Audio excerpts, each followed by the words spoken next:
Hello students, today we will discuss English grammar and I am talking about tense. Tenses are basically of three types, that is present, past and future. That you know already, that tenses are of three types: present, past and future. Present, past and future.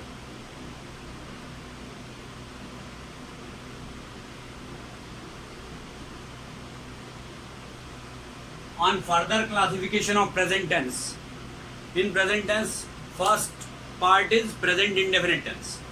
This present indefinite tense, इसकी पहचान बताता हूँ मैं आपको पहले हिंदी में कि how can you identify such type of tense. तो इसकी पहचान या आइडेंटिफिकेशन वी कैन से, हिंदी में ऐसे वाक्यों का अंत ता है, ती है और ते है से होता है. ता है, ती है या ते हैं या ता हूं.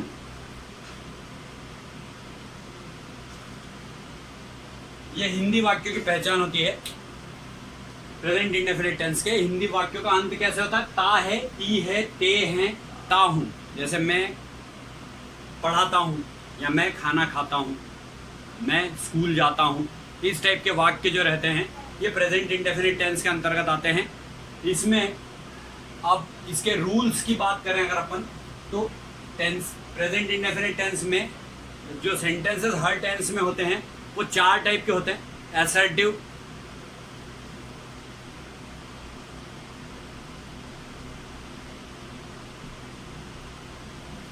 या जिसको हम एफर्मेटिव बोलते हैं, असर्टिव सेंटेंस. तो सबसे पहले असर्टिव सेंटेंस होता है.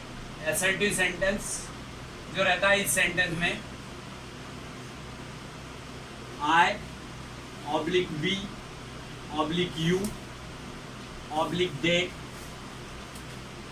ऑब्लिक प्लूरल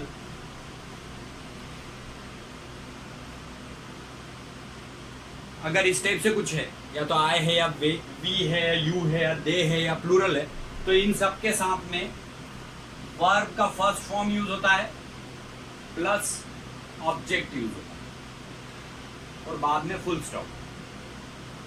ऑब्जेक्ट ये तो हो गया सब्जेक्ट. सब्जेक्ट या तो आय हो सकता है, यू वी दे या प्लूरल. अगर इसमें से कुछ है तो आपको वर्ब का फर्स्ट फॉर्म यूज करना है और लास्ट में ऑब्जेक्ट यूज करना है. जैसे सपोज मैं एक सेंटेंस बोलता हूँ, मैं फुटबॉल खेलता हूँ, तो इसमें फुटबॉल जो है वो ऑब्जेक्ट है, मैं जो है वो सब्जेक्ट है. तो मैं फुटबॉल खेलता हूँ मतलब आई प्ले फुटबॉल. ठीक, इस टाइप का सेंटेंस अगर बनता है तो ये असर्टिव सेंटेंस के अंतर्गत आता है. ठीक, इसके बाद में निगेटिव सेंटेंस में अगर अपन बात करें, अगर इसकी जगह पर मैं आई वी यू दे की जगह पर ही शी इट या एनी नेम की बात करूं, ही शी इट और एनी नेम या सिंगुलर हो, तो इन सब केसेस में वर्ब के फर्स्ट फॉर्म के साथ प्लस वर्ब के फर्स्ट फॉर्म के साथ एस या ईएस जुड़ जाता है. एस या ईएस प्लस ऑब्जेक्ट. समझ में आया? जैसे सपोज वह फुटबॉल खेलता है, अगर ऐसा होता तो ही प्लेज फुटबॉल होगा. ही प्लेज फुटबॉल. अगर हम फुटबॉल खेलते हैं ऐसा होता वाक्य, तो वी प्ले फुटबॉल होता. मतलब वर्ब का फर्स्ट फॉर्म यूज होता. लेकिन अगर वह है मतलब एक वचन है, ही शी इट है या एनी नेम है या एक वचन है, तो उस केस में वर्ब के फर्स्ट फॉर्म के साथ ऐसे ये जुड़ जाता है और लास्ट में ऑब्जेक्ट आ जाता है. ये इसका फर्स्ट और सेकंड रूल है. किसका?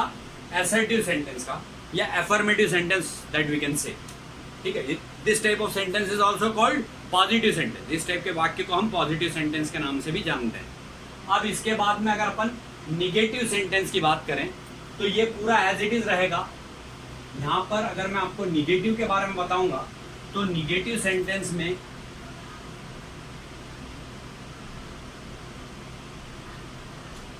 अगर ये सेंटेंस निगेटिव है तो इन दैट केस यहाँ पर इन सब के साथ में पहले डू प्लस नॉट लगेगा,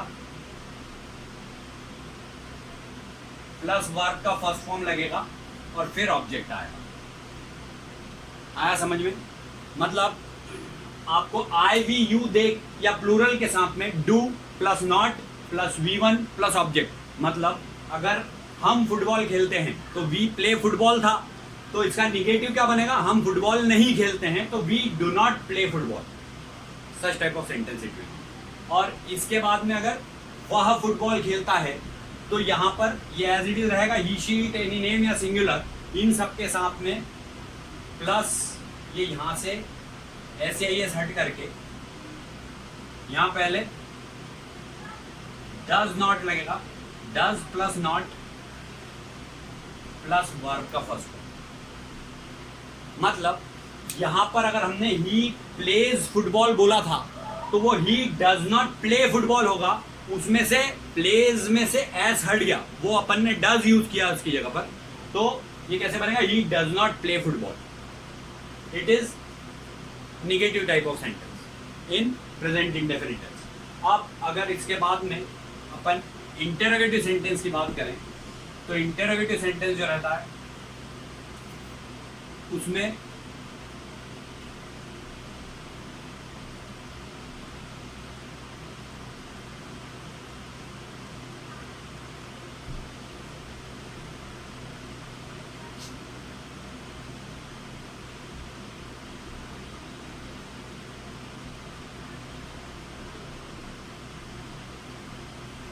अगर ये सेंटेंस इंटरोगेटिव सेंटेंस है, इन दैट केस यहां पर ये जो डू यूज किया था ये डू नॉट यहां से ही हट जाता है और इसकी जगह पर ये पूरा ऐसा कैसे वर्ब का यहां पर डू स्टार्टिंग में आ जाता है,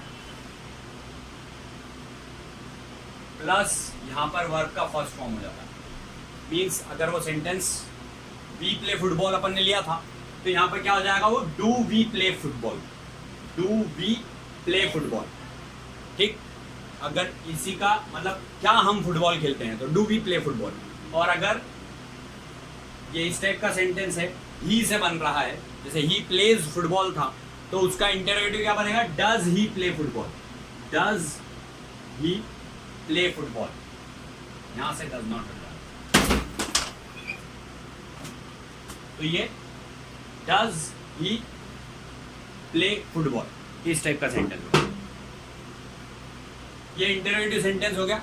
अब अगर इसके बाद में इंटरोगेटिव प्लस निगेटिव की बात करें तो सेंटेंस किस टाइप से बनेगा? Let us C. Interrogative plus negative,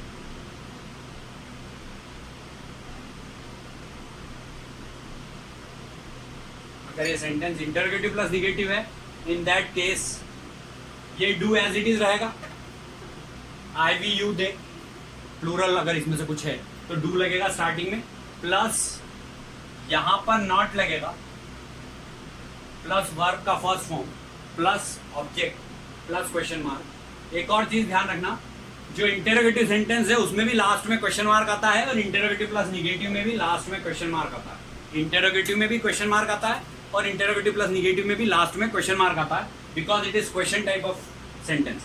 so do we play football, do we not play football. Do we play football अपना इंटरोगेटिव था तो वहां पर भी क्वेश्चन मार्क आया था और यहाँ पर do we not play football के बाद में लास्ट में क्वेश्चन मार्क आया। अगर ये सेंटेंस ही प्लेज फुटबॉल वाला था तो डज ही प्ले फुटबॉल के बाद में लास्ट में क्वेश्चन मार्क आएगा। तो इस टाइप से हम ये चार टाइप के सेंटेंस प्रेजेंट इंडेफिनिट टेंस में बनाते हैं। अगर आई वी यू दे या सिंगुलर होता है, तो sorry I we you they या प्लूरल होता है तो उसमें ऐसे यस यूज नहीं करते हैं। ही शी इट या कोई नाम होता है तो ऐसे यस वर्ब के फर्स्ट फॉर्म के साथ लगता है, तब आपको जब ऐसे यस नहीं लगता उस टाइम डू यूज करते हैं, तो जब ऐसे यस लगता है उस टाइम डज यूज करते हैं। कब? जब निगेटिव सेंटेंस या इंटरोगेटिव प्लस निगेटिव बनाते हैं तब। तो जब भी डज यूज करते हैं तो वर्ब में से ऐसे यस को आपको हटाना होता है। This is the part of notification that you have to remember always. तो इस तरीके से आज हमने प्रेजेंट इंडेफिनिट टेंस से रिलेटेड एक एग्जांपल ही प्लेज फुटबॉल और वी प्ले फुटबॉल लेकर के इस पूरे प्रेजेंट इंडेफिनिट टेंस को हमने समझा। यही पूरा प्रेजेंट इंडेफिनिट टेंस का बेसिक है। It is over now.